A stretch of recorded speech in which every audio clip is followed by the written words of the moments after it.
Hi friends, welcome to Lakshmi Max. இன்னைக்கு என்ன பார்க்க போறோம்னா RRB, NTPC and Group D ல எக்ஸ்பெக்ட் பண்ணக்கூடிய மேத்ஸ் அண்ட் ரீசனிங் क्वेश्चंस வந்து டிஸ்கஸ் பண்ண போறோம். இன்னைக்கு கிளாஸ்க்குள்ள போறதுக்கு முன்னாடி புதுசா யாராவது நம்ம சேனலுக்கு வந்திருக்கீங்க அப்படினா Subscribe பண்ணிட்டு பெல் ஐகானை கிளிக் பண்ணிக்கோங்க. நீங்க இன்னும் Lakshmi Max ஆப்பை டவுன்லோட் பண்ணல அப்படினா Play Storeல போய் Lakshmi Max ஆப்பை டவுன்லோட் பண்ணிக்கோங்க.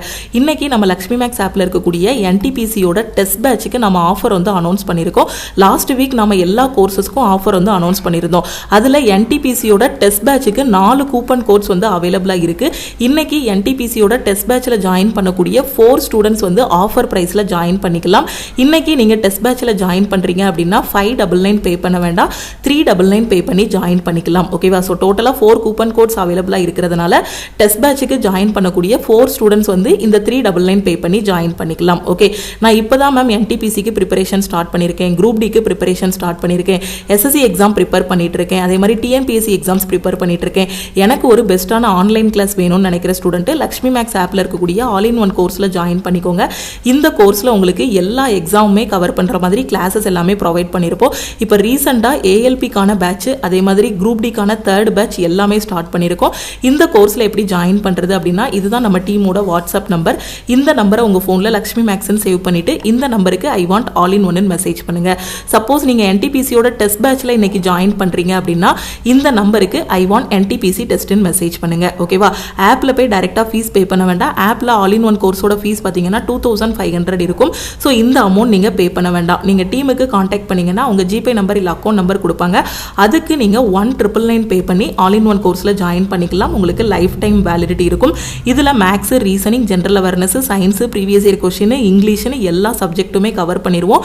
டெய்லி லைவ் கிளாஸ் பாத்தீங்கன்னா மார்னிங் 10:30 to 11:30 வந்து லைவ் கிளாஸ் இருக்கும்.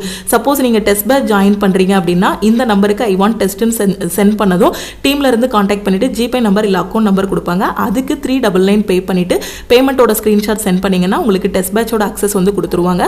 அதுக்கப்புறம் நீங்க டெஸ்ட் எல்லாமே பிராக்டிஸ் பண்ண ஆரம்பிச்சிடலாம். ஓகேவா? வேற எதுவும் டவுட் இருக்குனாலும் இந்த நம்பருக்கே கால் பண்ணியோ வாட்ஸ்அப் பண்ணியோ கேட்டுக்கோங்க. இன்னைக்கு கிளாஸ்க்குள்ள போலாமா? ஃபர்ஸ்ட் क्वेश्चन பாருங்க, என்ன சொல்லியிருக்காங்க. So Rajinish, so நம்ம ரஜினின்னு வச்சுக்கலாம். Rajini invested a sum of rupees 10,240 at compound interest at the rate of 12.5% per annum for a period of 3 years. What amount will Rajinish get after 3 years? Rajini 3 வருட காலத்திற்கு ஆண்டுக்கு 12.5% கூட்டு வட்டி விகிதத்தில் ரூபாய் 10,240 முதலீடு செய்தார். 3 ஆண்டுகளுக்கு பிறகு ரஜினிக்கு கிடைக்கும் தொகை எவ்வளவு? ஓகே, ஒரு பேங்க்ல ரஜினி பாத்தீங்க அப்படின்னா 10,240 ரூபாய் போட்டிருக்காரு. பேங்க் அவருக்கு கொடுக்கக்கூடிய வட்டி பாத்தீங்கன்னா 12.5%. இந்த 12.5% ஃபிராக்ஷனா எப்படி எழுதலாம் அப்படிங்கறத ஆல் இன் ஒன் கோர்ஸ்ல சொல்லி கொடுத்திருக்கேன். அப்படிதானே? அப்ப 12.5 ஃபிராக்ஷன்ல எப்படி எழுதலாம்? 1/8 ன்னு சொல்லலாம். ஓகேவா? சோ இப்போ டைம் பீரியட் எத்தனை? 3 வருஷத்துக்கு பேங்க்ல போட்டிருக்காங்க. இந்த 3 வருஷம் முடிவுல அவருக்கு கிடைக்கக்கூடிய மொத்த வட்டி என்ன, அதாவது மொத்த அமௌண்ட் என்ன, அதாவது பிரின்சிபல் பிளஸ் இன்ட்ரெஸ்ட் என்னங்கறத கேட்டிருக்காங்க. பேங்க் போடக்கூடிய வட்டி என்ன அப்படின்னு பாத்தீங்கன்னா கூட்டு வட்டி வந்து போடுறாங்க. அப்ப கூட்டு வட்டிக்கான formula P × 1 + R/100 the whole power n. இந்த ஃபார்முலால போட்டு கால்குலேட் பண்ணணுமா அப்படின்னு கேட்டிங்கன்னா இந்த ஃபார்முலா நாம யூஸ் பண்ண போறது கிடையாது. நாம இந்த क्वेश्चन ஷார்ட்கட்ல வந்து சால்வ் பண்ண போறோம். ஓகே, காம்பவுண்ட் இன்ட்ரெஸ்ட் பொறுத்த வரைக்கும் எந்த இடத்துலயுமே நீங்க ஃபார்முலா யூஸ் பண்ண வேண்டாம். அதாவது 1 இயர் கேட்டாலும் சரி, 3 இயர் கேட்டாலும் சரி, அதே இது காலாண்டுக்கு வட்டி போட்டாலும் அரையாண்டுக்கு வட்டி போட்டாலும் சரி, இல்ல இன்ட்ரெஸ்ட் அதாவது பிரின்சிபல் கேட்டாலும் சரி, இன்ட்ரெஸ்ட் கேட்டாலும் சரி, டைம் பீரியட் கேட்டாலும் சரி, எல்லாத்துக்குமே ஷார்ட்கட் இருக்கு. ஓகேவா? சோ இப்போ இத வந்து நாம சால்வ் பண்றதுக்கு 4 ஷார்ட்கட் வந்து இருக்கு. ஓகேவா? சோ 4ல ஒரு ஷார்ட்கட் என்ன அப்படின்னா ரேஷியோ மெத்தட். இப்போ நாம சால்வ் பண்ண போறது என்னன்னா ரேஷியோ மெத்தட்ல தான் நாம சால்வ் பண்ண போறோம்.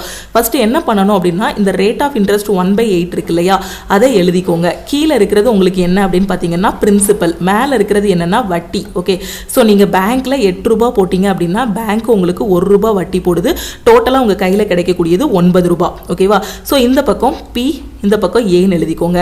சோ இங்க பிரின்சிபல் எவ்வளவு? 8 ரூபாய். ஓகே, எத்தனை வருஷம்? 3 வருஷமா? 3 8 போட்டுக்கோங்க. 1 2 3. ஓகே, அமௌண்ட் எவ்வளவு? 8 + 1 9 கிடைக்கும். பிரின்சிபல் பிளஸ் வட்டி தான் அமௌண்ட். அப்போ எத்தனை வருஷம்? 3 வருஷமா? சோ 3 9 போட்டுக்கோங்க. ஓகே, சோ இப்போ இதெல்லாம் மல்டிப்ளை பண்ணுங்க. 8 கியூப் அப்படிதானே? 8 × 8 × 8 என்னது? 8 கியூப். 8 கியூப் எத்தனை? 512. 9 கியூப் எத்தனை? 729.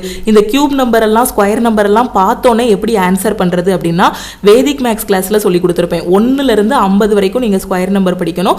அதே மாதிரி 1லேருந்து அட்லீஸ்ட் 20 வரைக்குமாவது கியூப் நம்பர் வந்து மனப்பாடமாக வச்சுக்கணும். ஓகே, இப்போ பேங்க்கில் நீங்கள் போட்ட தொகை எவ்வளவு? 10,240.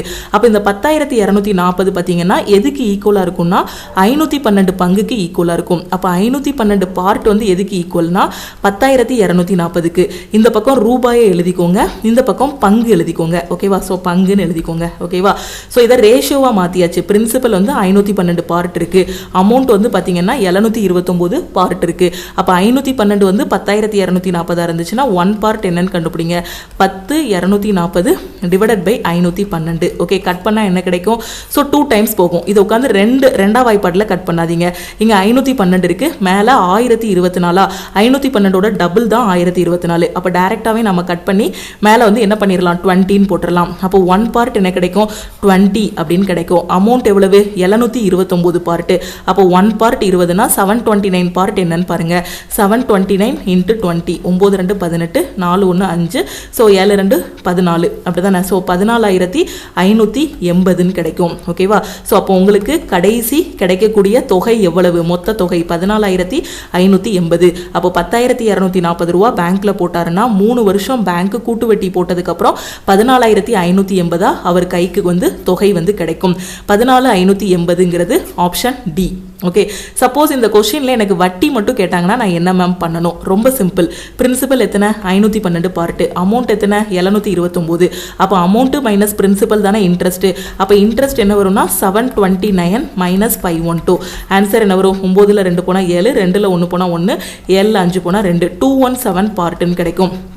ஓகே, ஸோ நீங்கள் என்ன பண்ணுங்கன்னா இன்ட்ரெஸ்ட் என்னங்கிறத கமெண்ட்டில் சொல்லுங்கள். 1 பார்ட் 20னா 217 பார்ட் என்னங்கிறத மறக்காமல் கமெண்ட் பண்ணுங்கள். ஓகே, அடுத்த கொஸ்டின் பாருங்கள். நீங்கள் 217 பார்ட் பார்த்துட்டீங்க அப்படின்னா உங்களுக்கு வட்டி மட்டும் என்னங்கிறது தெரிஞ்சிடும். ஓகே, இந்த கொஸ்டினில் ஈஸியாக அமௌண்ட்டு கேட்டாலும் கண்டுபிடிச்சிடலாம், பிரின்சிபல் கேட்டாலும் கண்டுபிடிச்சிடலாம் இந்த ரேஷியோ மெத்தடில்.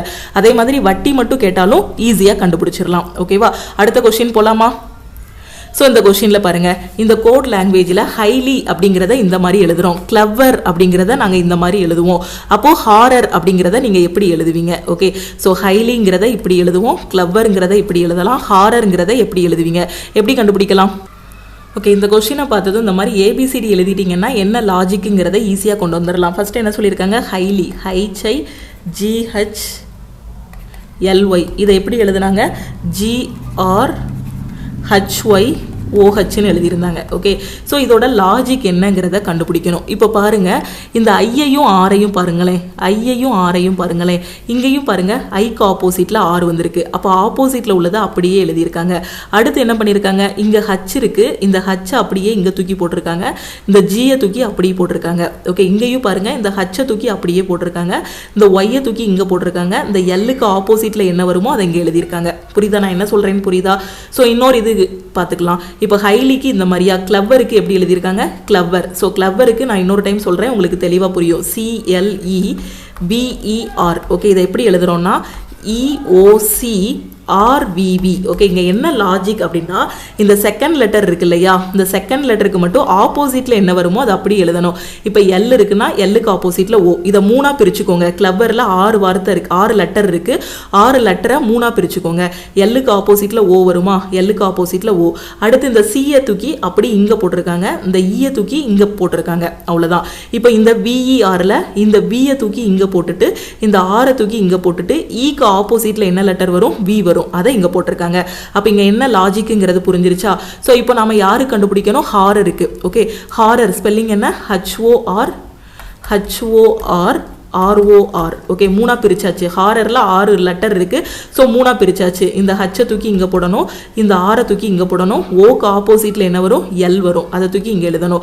இப்போ RORல ஆரை இங்கே போடுங்க, இந்த ஆரை இங்கே போடுங்க, ஓக்கு ஆப்போசிட்டில் என்ன வரும்? எல் வரும். அப்போ RLH RLR அப்படிங்கிறது உங்களுக்கு எந்த ஆப்ஷன்? ஆப்ஷன் பி தான் இதுக்கான கரெக்ட் ஆன்சர். ஓகே, அடுத்த கொஸ்டின் போலாமா? ஸோ ரொம்ப ஈஸியாக இருக்கும். நீங்கள் ஏபிசிடி எழுதிட்டீங்கனாலே என்ன லாஜிக் இருக்குங்கிறத ஈஸியாக கொண்டு வந்துடலாம். இந்த கொஸ்டினில் என்ன சொல்லியிருக்காங்க, find the value of the given expression. Okay, so இதை போடுமாஸ் ரூல் படி நீங்கள் என்ன பண்ணணும், சால்வ் பண்ணணும். ஓகே, ஸோ இப்போ போடுமாஸ் ரூல் படி சால்வ் பண்ணும்போது போடுமாஸ் ரூல் வந்து என்ன சொல்லுது, பினா பிராக்கெட்டு, ஓனா ஆஃப், டினா டிவிஷன், எம்னா மல்டிப்ளிகேஷன், ஏனா அடிஷன், எஸ்னா சப்ராக்ஷன். ஃபர்ஸ்ட் பிராக்கெட் இருந்தால் பிராக்கெட் எல்லாத்தையும் முடிச்சு விடணும், அது எல்லாத்தையும் சால்வ் பண்ணணும். அதுக்கப்புறம் என்ன பண்ணணும், ஆஃபுக்கு ப்ரியாரிட்டி கொடுக்கணும். ஓகே, அதுக்கப்புறம் division, multiplication, addition, subtraction. Okay, இதில் பாருங்கள் ஃபஸ்ட்டு இங்கே ப்ராக்கெட் இருக்குது. ஸோ இந்த ப்ராக்கெட்டை ஃபஸ்ட்டு முடிச்சு விட்ருவோமா. ஸோ இந்த ப்ராக்கெட் பாருங்கள் ஒரு க்ளோஸ்டு ப்ராக்கெட்டு, அதுக்குள்ளே ஒரு கேர்லி ஃப்ரைஸு, கேர்லி ஃப்ரைஸ்க்குள்ளே இன்னொரு ப்ராக்கெட் இருக்குது. அப்போ இந்த ப்ராக்கெட்டில் ஃபஸ்ட்டு உள்ளே இருக்க இந்த சின்ன ப்ராக்கெட்டை நான் முடிக்கிறேன். ஓகே, என்ன இருக்குது, 7 - 7 - 2 இருக்குது. ஓகே, ஸோ நான் இதில் என்ன பண்ணலாம், இங்கே +7 இருக்குது, இங்கே -7 இருக்குது. நான் கேன்சல் பண்ணிடலாமா. கேன்சல் பண்ணால் என்ன இருக்கும், கேர்லி ஃப்ரைஸ்க்குள்ளே 15 மைனஸ் இருக்குது, இங்கே ஒரு மைனஸ் இருக்குது. அப்போ மைனஸும் மைனஸும் ப்ளஸ் ஆகிரும், 15 + 2 இருக்கும். அப்போ இந்த கேர்லி ஃப்ரைஸ் ஃபுல்லாக எனக்கு என்னவாகிரும், 15 + 2னா 17 ஆகிரும். அடுத்து இங்கே வாங்க, 18 மைனஸ் இந்த கேர்லி ஃப்ரைஸ். ஓகேவா, அப்போ 18 - 17 உங்களுக்கு ஆன்சர் என்ன வரும், 1ன்னு வரும். அப்போ இந்த ப்ராக்கெட் ஃபுல்லாக நான் என்ன கொண்டு வந்துடலாம், 1ன்னு சிம்பிளிஃபை பண்ணிட்டேன்னா. ஓகே, 1ன்னு வச்சாச்சு. இப்போ இங்கே வாங்க. ஓகே, ப்ராக்கெட்டை முடிச்சு விட்டுட்டேன். ஆஃப் இருக்கா, ஆஃப் இல்லை. டிவிஷன் இருக்கா, இருக்குது. அப்போ டிவிஷனை முடிச்சு விடுங்க. அப்போ டிவிஷனை முடிச்சு விட்டால் 1 7 7, 2 7 14, 2 டிவிஷனுக்கு அடுத்து என்னது, மல்டிப்ளிகேஷன். அப்போ 2 × 1 இருக்கும். 2 × 1 எத்தனை, 2 ப்ளஸ் இங்கே என்ன இருக்குது, 3 இருக்குது, மைனஸ் இந்த ப்ராக்கெட்டு. இந்த ப்ராக்கெட் ஃபுல்லாக நான் என்னன்னு கொண்டு வந்துட்டேன், 1ன்னு கொண்டு வந்துட்டேன். ஓகே, அந்த 1 இங்கே எழுதிக்கோங்க. அப்போ 2 + 3 எத்தனை, 5. 5 - 1, 5 - 1 என்ன வரும், ஆன்சர் 4ன்னு கிடைக்கும். 4ங்கிறது ஆப்ஷன் சி. ஓகே, ரொம்ப ஈஸி. ஃபஸ்ட்டு ப்ராக்கெட்டு, அதுக்கப்புறம் ஆஃப் இருந்தால் ஆஃப் இல்லைன்னா அதை விட்டுறலாம். அப்புறம் டிவிஷன், மல்டிப்ளிகேஷன், அடிஷன், ஃபைனலாக சப்ராக்ஷன். ஓகே, அடுத்த கொஸ்டின் போகலாமா. இந்த கொஸ்டினில் என்ன கொடுத்துருக்காங்க, ஒரு குட்டி பஸ்ஸில் வந்து கொடுத்துருக்காங்க. ஓகேவா, each of ABCDEF has an exam on different day of week starting from Monday ending on Sunday. மொத்தம் எத்தனை பேர் இருக்காங்க இதில், 1 2 3 4 5 6 பேர் இருக்காங்க. அப்படி தானே, ABCDEF 6 பேர் இருக்காங்க. ஓகே, ஸோ 6 பேர் இருக்காங்க. 6 பேருக்கு எக்ஸாம் வந்து எப்போ ஸ்டார்ட் ஆகுதுன்னா, மண்டேலேருந்து சண்டே வரைக்கும் நடக்கு. அப்போ இப்போ ஒரு கன்ஃபியூஷன் வரும், மேம் மொத்தமே 6 பேர் தான் இருக்காங்க, மண்டேலேருந்து சண்டே வரைக்கும் நான் கவுண்ட் பண்ணுறேன்னா 7 நாள் வரும் இல்லையா, அப்போ மீதி ஒருத்தர் எங்கே போனாங்க அப்படிங்கிற மாதிரி தோணும். அன்றைக்கி ஒரு நாள் வந்து என்னவா இருக்கும், டே ஆஃபாக இருக்கும், அதாவது லீவாக இருக்கும், அன்றைக்கி எக்ஸாம் இருந்திருக்காது. ஓகேவா, ஸோ அப்படி புரிஞ்சுக்கணும் நீங்கள். Okay, each of ABCDEF has an exam different day of week starting from Monday ending on Sunday of the same week. ஓகேவா, ஸோ இப்போ இங்கே இருந்தால் நீங்கள் ஆரம்பிக்கணும். ஓகே, அப்போ ஸ்டார்டிங் ஃப்ரம் மண்டே ஃபர்ஸ்ட் இந்த மாதிரி எழுதிக்கோங்க, சண்டே மண்டே எழுதிக்கோங்க. மண்டே அவங்க என்ன சொல்றாங்களோ அந்த டே தான் போடணும். ஓகே, அவங்க ஸ்டார்டிங் ஃப்ரம் மண்டேன்னு சொல்லியிருக்காங்க, திங்கக்கிழமையில இருந்து ஆரம்பிக்கணும்னு சொல்லியிருக்காங்க. அப்போ திங்கள் தான் ஃபர்ஸ்ட் போடணும். நம்ம பேசாம சண்டே மண்டே டியூஸ்டே எழுதி வச்சிடக்கூடாது. ஓகேவா, மண்டே, டியூஸ்டே, வெனஸ்டே, தேர்ஸ்டே, அடுத்து ஃப்ரைடே, அதுக்கப்புறம் சாட்டர்டே, ஃபைனலாக சண்டே. ஓகே, ஸோ இப்போ என்ன சொல்லியிருக்காங்க, தமிழ் மீடியம் ஸ்டூடெண்ட்டு ஏலேருந்து எஃப் வரைக்கும் இருக்காங்க. ஓகேவா, அவங்க ஒவ்வொருத்தருக்கும் ஒவ்வொரு நாளில் எக்ஸாம் நடக்கு. திங்கக்கிழமை தொடங்கி வாரத்தோட கடைசி நாள், அதாவது ஞாயிற்றுக்கிழமை முடியுது எக்ஸாம். ஓகேவா, ஸோ இப்போ ஃபர்ஸ்ட் லைன் என்ன சொல்லியிருக்காங்க, Thursday is the only gap day. Okay, Thursday தான் கேப் டே. அப்போ Thursday வந்து எக்ஸாம் இல்லை. ஓகேவா, so gap day on which no exam is held. ஓகேவா, வியாழன் அன்று எந்த தேர்வும் நடைபெறாத நாள். ஓகேவா, ஸோ வியாழக்கிழமை எந்த எக்ஸாமும் நடக்கலையா, அப்போ வியாழக்கிழமை நோன் போட்டுக்கோங்க, எக்ஸாம் எதுவும் இல்லை, இல்லைனா ஒரு கோடு மட்டும் போட்டுக்கோங்க. ஓகே, எக்ஸாம் இல்லை, ஃபர்ஸ்ட் பாயிண்டே சூப்பர். அடுத்து பாருங்க, ஈயோட எக்ஸாம் வந்து சாட்டர்டே. ஓகே, ஈயின் தேர்வு வந்து சனிக்கிழமை. ஓகே, அப்போ ஈயோட எக்ஸாம் வந்து என்னது, சாட்டர்டே போட்டாச்சா. அடுத்த வரியை ரீட் பண்ணுங்க. அடுத்து என்ன சொல்லியிருக்காங்க உங்களுக்கு, the exams of A and F are separated by one day, that is the gap day. Okay, அதாவது ஏக்கும் எஃப்க்கும் இடையில ஒரு நாள் வருமா, அந்த ஒரு நாள் எதுனா அந்த லீவ் விட்டாங்க இல்லையா, அந்த கேப் இருக்கு இல்லையா, எக்ஸாம் நடக்காத நாள் இருக்கு இல்லையா, அதுதான் அந்த நாள். ஓகேவா, ஸோ ஏ அண்ட் எஃப்பின் தேர்வுகள், ஏ மற்றும் எஃப்பின் தேர்வுகள் ஒரு நாளால் பிரிக்கப்படுகின்றன, அதாவது இடைவெளி நாள். அந்த இடைவெளி நாள்ங்கிறது எதுனா, இந்த எக்ஸாம் இல்லாமல் இருக்கு இல்லையா, இந்த நாள் தான் ஏக்கும் எஃப்க்கும் இடையில ஒரு நாள் உண்டு. அந்த ஒரு நாள் எதுனா இந்த எக்ஸாம் இல்லாத நாள். அப்போ நான் என்ன பண்ணலாம், இங்கே ஏ போட்டுட்டு இங்கே எஃப் போடலாம், இல்லைனா நான் இங்கே எஃப் போட்டுட்டு இங்கே ஏ போடலாம். எனக்கு 2 பாசிபிலிட்டி வருது. இப்போதைக்கு நான் இப்படி எழுதி வச்சுக்கிறேன். அடுத்த வரியை ரீட் பண்ணுங்க. அடுத்து என்ன சொல்லியிருக்காங்க, D's exam is immediately before F but is immediately after C. Dயோட எக்ஸாம் பார்த்தீங்க அப்படின்னா Dயோட எக்ஸாம் வந்து Fக்கு முன்னாடி இருக்குமா Cக்கு அடுத்து இருக்குமா? CDFன்னு வரணும். ஓகேவா? Dயோட எக்ஸாம் வந்து Fக்கு முன்னாடியும் Cக்கு அடுத்தும் வரணும். தமிழ் மீடியம் ஸ்டூடெண்ட் பாருங்க, Dயின் தேர்வு Fக்கு முன் உடனடியாக இருக்கும். ஆனால் Cக்கு பிறகு உடனடியாக இருக்கும். Cக்கு அடுத்து D, Dக்கு அடுத்து F. இல்லைனா Fக்கு முன்னாடி Dன்னு சொல்லலாம், Cக்கு அடுத்து Fன்னு சொல்லலாம். அப்போ CDFன்னு வரணும். ஓகே, சப்போஸ் நான் Fஐ இங்கே போடுறேன்னா என்னால் இந்த மாதிரி பிளேஸ் பண்ண முடியுமா? CDFன்னு போட முடியுமா? நான் இந்த இடத்துல F போட்டேன் அப்படின்னா என்னால் CDFன்னு வரிசையாக போட முடியுமா? முடியாது. அப்போ இதை வச்சே நான் என்ன சொல்லிடலாம் அப்படின்னா இந்த இடத்துல A தான் வரும்னு சொல்லிடலாம். இந்த இடத்துல நான் என்ன சொல்லிடலாம்? A தான் வரும்னு சொல்லிடலாம். இந்த இடத்துல நான் என்ன சொல்லிடலாம்? F தான் வரும்னு சொல்லிடலாம். புரியுதா? ஏன்னா எனக்கு CDFன்னு வரணும். நான் இங்கே F போட்டேன்னா எனக்கு CDFன்னு வராது. அப்போ CDFன்னு வரணும். D இங்கே F வந்துருச்சா? Okay, right. அடுத்த வரியை ரீட் பண்ணுங்க. அடுத்து என்ன சொல்லியிருக்காங்க? B's exam on Sunday. ஓகேவா? ஸோ Bயோட எக்ஸாம் வந்து பார்த்தீங்கன்னா சண்டே பிளேஸ் பண்ணியாச்சு. Bயின் தேர்வு ஞாயிற்றுக்கிழமை. Dயின் தேர்வு எந்த நாளில் நடைபெறும்? Dயோட எக்ஸாம் வந்து என்னைக்கு? இதான் கொஸ்டின்ல கேட்டிருக்காங்க. ஓகே, Dயோட எக்ஸாம் என்னைக்கு? டியூஸ்டே, செவ்வாய்க்கிழமை. ஓகேவா? அப்போ Dயோட எக்ஸாம் வந்து என்னைக்கு? டியூஸ்டேங்கிறது ஆப்ஷன் D. ஓகே, கிளியரா புரிஞ்சிருச்சா? அப்படியே கொடுத்துருக்கதை பிளேஸ் பண்ணிட்டே வந்தீங்கன்னா ஈஸியாக பசில் சால்வ் பண்ணிடலாம். ஓகே, இதோட ஷார்ட்கட்ஸ் ட்ரிக்கு எல்லாமே நம்ம லக்ஷ்மி மேக்ஸ் ஆப்ல வந்து கொடுத்துருக்கேன். ஓகேவா? ஸோ ஆல் இன் ஒன் கோர்ஸ்ல நீங்க பார்த்துக்கலாம். இந்த கொஸ்டின்ல என்ன சொல்லியிருக்காங்க? A plane is flight from Mumbai to Delhi, covers a distance of 1728 km in 180 minutes. What is the speed of the plane? மும்பையிலிருந்து டெல்லி செல்லும் விமானம் 1728 கிலோமீட்டர் தூரத்தை 10 நிமிடங்களில் கடக்கிறது. விமானத்தின் வேகம் என்ன? எதில் கண்டுபிடிக்கணும்னா மீட்டர் பெர் செகண்டில் கண்டுபிடிக்கணும். ஓகே, ஸோ என்ன சொல்லியிருக்காங்க? விமானம் வந்து எவ்வளோ தூரம் வந்து பயணம் பண்ணுது? Distance equal to 1728. டைம் வந்து பார்த்தீங்கன்னா உங்களுக்கு எவ்வளவு? 180 நிமிஷம். ஓகே, ஸோ எனக்கு மீட்டர் பெர் செகண்டில் கேட்டிருக்காங்க. ஆனால் இது வந்து கிலோமீட்டரில் இருக்குது, இது நிமிஷத்தில் இருக்குது. நான் இந்த கிலோமீட்டரை வந்து நான் என்னவா மாற்றிக்கிறேன்? மீட்டராக மாற்றிக்கிறேன். ஓகே, 1 கிலோமீட்டர் அப்படிங்கிறது உங்களுக்கு எத்தனை மீட்டர்? 1000 மீட்டர். ஓகேவா? அப்போ இதை வந்து 1000ஆல் மல்டிப்ளை பண்ணிக்கலாமா? இதை 1000ஆல் மல்டிப்ளை பண்ணால் இந்த கிலோமீட்டர் வந்து மீட்டராக மாறிடும். அப்போ டிஸ்டன்ஸ் ஈக்குவல் டு 1728 ஒரு 000 சேர்த்துக்கோங்க 1000ஆல் மல்டிப்ளை பண்ணும்போது. டைம் வந்து பார்த்தீங்கன்னா உங்களுக்கு நிமிஷத்தில் இருக்குது. ஒரு நிமிஷத்துக்கு எத்தனை செகண்டு? 60 செகண்டு. அப்போ இதை 60ஆல் மல்டிப்ளை பண்ணிட்டேன் அப்படின்னா செகண்ட்ஸாக மாறிடுமா? அப்போ டைம் ஈக்குவல் டு 180 × 16 போட்டுடலாம். ஓகே, ஏன்னா ஒரு நிமிஷத்துக்கு 60 செகண்ட். அப்போ 180 நிமிஷம்னா 180 × 60. இப்போ ஸ்பீடுக்கான ஃபார்முலா என்ன? Distance divided by time. Distance எவ்வளவு? 1728 × 1000 போட்டுக்கோங்க. எதுக்காக அந்த 000 சேர்க்குது? ஓகே, டைரெக்டாகவே இதை பெருக்கல் போட்டு 1000 போட்டுக்கோங்க. இங்கே 180 × 16 இருக்கும். ஓகே, ஸோ அப்போ டிஸ்டன்ஸ் டிவைடட் பை டைம்னு போட்டாச்சு. இப்போ இதை கட் பண்ணீங்க அப்படின்னா உங்களுக்கு குயிக்காக ஆன்சர் வந்துடும். இப்போ இங்கே 2 0 இருக்கா? ஸோ இந்த 2 0 கட் பண்ணிக்கலாம். அடுத்து எப்படி கட் பண்ணலாம்? ஸோ இங்கே என்ன இருக்குது? 1728 இருக்குது. 1728 × 10 டிவைடட் பை 18 × 6 என்ன வரும்? உங்களுக்கு 108ன்னு கிடைக்கும். ஓகே, ஸோ இதை கட் பண்ணுங்கள். 108 வச்சு இதை கட் பண்ணுறீங்கன்னா எத்தனை டைம் போகும்? ஒரு டைம் போகும். அடுத்து வந்து உங்களுக்கு எத்தனை டைம் போகும்னா 6 டைம்ஸ் போகும். ஓகே, ஸோ இது வந்து 172 இருக்குது. ஸோ ஒரு டைமு. அடுத்து யூனிட் டிஜிட் வச்சு பார்த்தீங்கன்னா இங்கே 8ல் முடிஞ்சிருக்கு. அப்போ கண்டிப்பாக இங்கே 6 தான் வரும். ஓகே, அப்போ ஆன்சர் என்ன வரும்? 16 × 10 160 metre per second. Okay, 160 metre per second அப்படிங்கிறது ஆப்ஷன் பி. ஓகே, தெளிவா புரியுதா? ஸோ இவ்வளோ பெரிய கால்குலேஷனா இருக்கே அப்படின்லாம் பார்க்கக்கூடாது. கொஞ்சம் சிம்பிளா யோசிச்சு நாம என்ன பண்ணிக்கணும்? கட் பண்ணிக்கணும். ஓகே, அடுத்த கொஸ்டின் பாருங்க. இந்த கொஸ்டின்ல என்ன சொல்லியிருக்காங்க? வெயிட் ஆஃப் 5 பர்சன்ஸ் P1ல இருந்து P5 வரை கொடுத்துருக்காங்க. அவங்கள வந்து கம்பேர் பண்ணி எழுதியிருக்காங்க. ஓகே, ஸோ கம்பேர் பண்ணி எழுதணும். What can be the weight of P1? P1ஓட வெயிட் என்னங்கிறத நீங்க கண்டுபிடிக்கணும். ஓகேவா? ஜஸ்ட் ஒரு சீட்டிங் அரேஞ்ச்மெண்ட் மாதிரி தான்.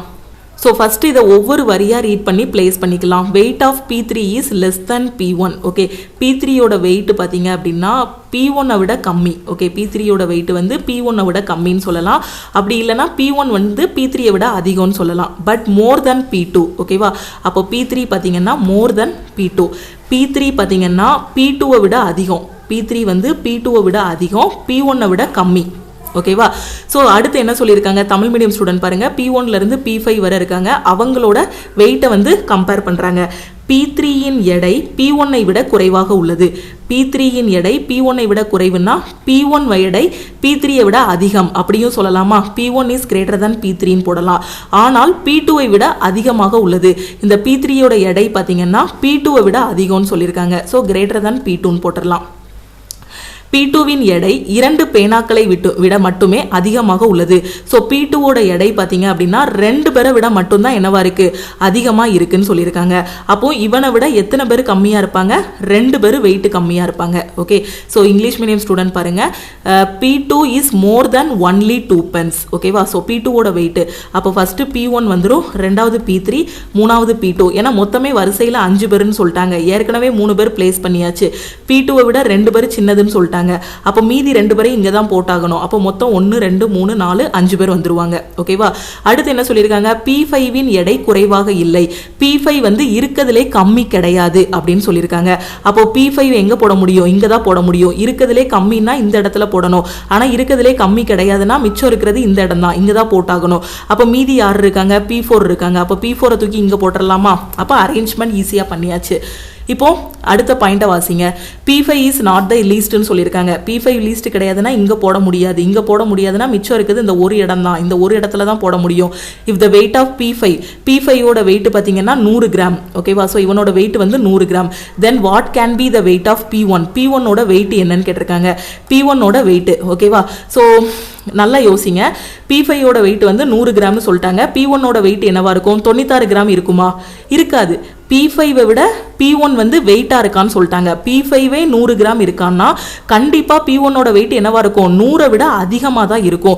இங்க 100 விட ஆப்ஷன்ல ஆப்ஷன் A மட்டும் தான் இருக்கு, மற்ற ஆப்ஷன் எல்லாமே கம்மியா இருக்கு. அதனால எலிமினேட் பண்ணிடலாம். ஓகே, ஸோ அரேஞ்ச்மெண்ட் பண்ணிட்டு கொஞ்சம் யோசிக்கணும். P5 ஓட வெயிட் 100 கிராம் கொடுத்துட்டாங்க. P1 ஓடது கண்டுபிடிக்கணும் அப்படின்னா P5 விட P1 வந்து வெயிட்டா இருக்கான். அப்போ 100 கிராமை விட அவனோட வெயிட் வந்து அதிகமா இருக்கும். அப்போ 100 கிராமை விட இந்த ஆப்ஷன்ல எது அதிகமா இருக்கு, 108 கிராம்னு ஆப்ஷன் A தான் அதிகமா இருக்கு. அப்ப ஆப்ஷன் A தான் கரெக்ட்னு சொல்லிரலாம். ஓகே, அடுத்த क्वेश्चन பாருங்க. ஸோ இந்த கொஸ்டினில் என்ன சொல்லியிருக்காங்க, A and B can finish your work in 10 days. B and C வந்து 12 டேஸில் முடிக்கிறான். சியும் ஏயும் பார்த்தீங்கன்னா 15 நாளில் முடிக்கிறான். ABC 3 பேரும் சேர்ந்து வேலை பார்த்தாங்கன்னா half ஆஃப் த ஒர்க் முடிக்க எத்தனை நாள் ஆகும்? ஓகே, ஸோ என்ன சொல்லியிருக்காங்க, A மற்றும் B ஒரு வேலையை முடிக்க 10 நாள் ஆகும். B மற்றும் C முடிக்க 12 நாள். சியும் ஏயும் முடிக்க 15 நாள்.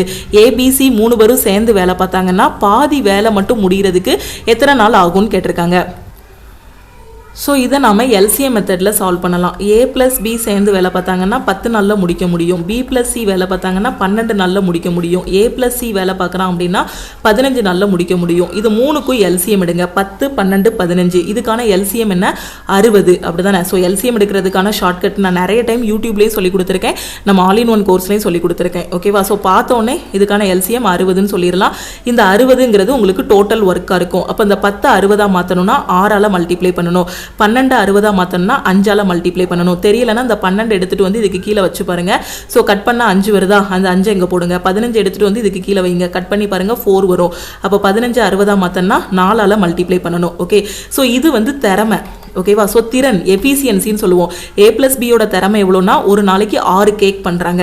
B + C யோட திறமை எவ்வளோனா ஒரு நாளைக்கு 5 கேக் பண்ணுறாங்க. A + C சேர்ந்தாங்க அப்படின்னா ஒரு நாளைக்கு 4 கேக் பண்ணுவாங்க. இப்போ இதெல்லாம் ஆட் பண்ணுங்க. ஆட் பண்ணால் உங்களுக்கு என்ன கிடைக்கும், 2A + 2B + 2Cன்னு கிடைக்கும். அப்போ 2A 2B 2C. ஓகேவா? அவங்களோட திறமை பார்த்தீங்கன்னா 2 மடங்காகுது. ரெண்டு பேரோட இதாக இருக்குது. அப்படி தானே? ஸோ அது என்ன வரும் உங்களுக்கு, இதெல்லாம் ஆட் பண்ண 6 5 11 11 4 15. ஓகேவா? ஸோ இவங்களோட திறமையை வந்து டபுள் பண்ணியிருக்காங்க இங்க. இப்போ நார்மலாக இதை ஆட் பண்ணும்போது A + B + Cன்னு வந்துச்சுன்னா ஏயோட திறமை, பியோட திறமை, சியோட திறமை ஒரு இது எடுத்திருக்காங்க. இப்போ இதை ஆட் பண்ணும்போது உங்களுக்கு என்ன கிடைக்கி, ஏயோட திறமையில டபுளாக கிடைக்கி. அப்படிதானே? அப்போ டபுள் ஆகுதுன்னா A 2 கேக் பண்ணுற இடத்துல 4 கேக்குன்னு கால்குலேட் ஆகுது. அப்போ நமக்கு என்ன வேணும்னா A + B + C யோட திறமை வேணும். ஓகேவா? அப்போ இதுல இருந்து 2 பொதுவாடுங்க. பொதுவாடுத்தா 2 × A + B + C = 15ன்னு கிடைக்கும். அப்போ A + B + C யோட திறமை என்ன கிடைக்கும், 15/2 7.5ன்னு கிடைக்கும். அப்போ A + B + C 3 பேரும் சேர்ந்தாங்க அப்படின்னா ஒரு நாளைக்கு எத்தனை கேக் பண்ணுவாங்க, 7.5 கேக் பண்ணுவாங்க. ஓகேவா? 7 கேக்கும் ஒரு அரை கேக்கும் பண்ணுவாங்க. ஓகே, ஸோ இப்போ எனக்கு என்ன என்னன்னா டோட்டல் டார்கெட் என்னன்னா 60 கேக். ஓகே, ஸோ 60 கேக்கு தான் எனக்கு டோட்டல் ஒர்க்கு. ஆனால் என்னோட டார்கெட் என்னன்னா பாதி வேலை மட்டும் நடந்தா போதும். அப்படிதான், பாதி half ஆஃப் த ஒர்க் மட்டும் நடந்தா போதும். அப்போ half ஆஃப் த ஒர்க்குனா எனக்கு இந்த இடத்துல 60 கேக் பண்ண வேண்டாம். ஹாஃப்னா எத்தனை, 30 கேக் பண்ணா போதும். ஓகேவா, அப்போ டார்கெட் என்ன அப்படின்னு பார்த்தீங்கன்னா 30 கேக்கு. புரியுதா? கொஷின்லேயே தெளிவாக சொல்லிட்டாங்க, பாதி வேலையை மட்டும் முடிச்சா போதும், half ஆஃப் த ஒர்க் மட்டும் முடிச்சா போதும்னு சொல்லிட்டாங்க. அப்போ டோட்டல் ஒர்க் வந்து 60, அதில் பாதினா எத்தனை, 30 கேக் பண்ணால் போதும். அப்போ A+B+Cயோட திறமை எவ்வளோன்னா ஒரு நாளைக்கு 7.5 கேக் பண்ணுவாங்க.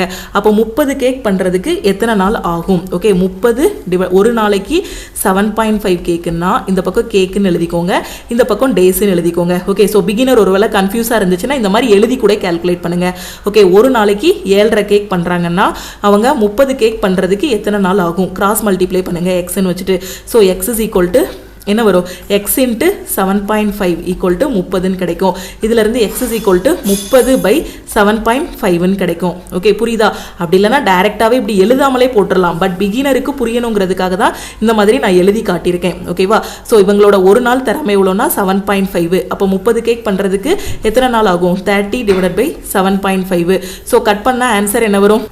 ஸோ மேலேயும் கீழேயும் 10ஆல் மல்டிப்ளை பண்ணிங்கன்னா 300/75ன்னு கிடைக்கும். ஸோ 75 வச்சு கட் பண்ணால் 4 டைம்ஸ் போகும். ஓகேவா? அப்போ 4 டேஸ் ஆகும். அப்போ பாதி வேலை மட்டும் முடிகிறதுக்கு 4 நாள் ஆகும். ஓகேவா? ஸோ இதை ஈஸியாக கட் பண்ணிடலாம். 75 டபுள் பண்ணால் 150. அப்போ எனக்கு 300 வேணும். அப்போ 300னா 4 டைம்ஸ் போகும். உட்காந்து 5ஆ வாய்ப்பாடு 15ஆ வாய்ப்பாடுன்னு கட் பண்ணாமல் டைரெக்டாகவே கட் பண்ணி பழகுங்க. ஓகேவா? அப்போ 4 டேஸு.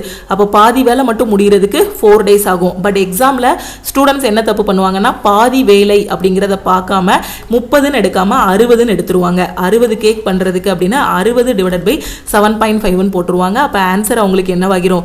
தப்பாக வந்துடும். ஓகேவா? ஸோ கரெக்டாக பாருங்கள், முழு வேலையை பண்ணுறதுக்கு கேட்டிருக்காங்களா, பாதி வேலைக்கு கேட்டிருக்காங்களா, பாதி வேலையை மட்டும் பண்ணுறத கேட்டிருக்காங்களாங்கிறத கரெக்டாக பார்த்துக்கோங்க. ஓகே, ஸோ இது போக இன்னும் நிறைய கொஷின்ஸ் இருக்குது. இந்த கொஷின்ஸ் எல்லாத்தையும் நம்ம அடுத்தடுத்த கிளாஸில் வந்து டிஸ்கஸ் பண்ணலாம். ஓகே, ஸோ இந்த கிளாஸஸ் எல்லாமே உங்களுக்கு தெளிவாக புரியும்னு நினைக்கிறேன். உங்களுக்கு யூஸ்ஃபுல்லாகவும் இருக்கும். அப்படி யூஸ்ஃபுல்லாக இருக்கும் அப்படின்னு நினச்சிங்கன்னா லைக் பண்ணுங்கள். டவுட்ஸ் ஏதாவது இருக்குது அப்படின்னா கமெண்ட் பண்ணுங்கள்.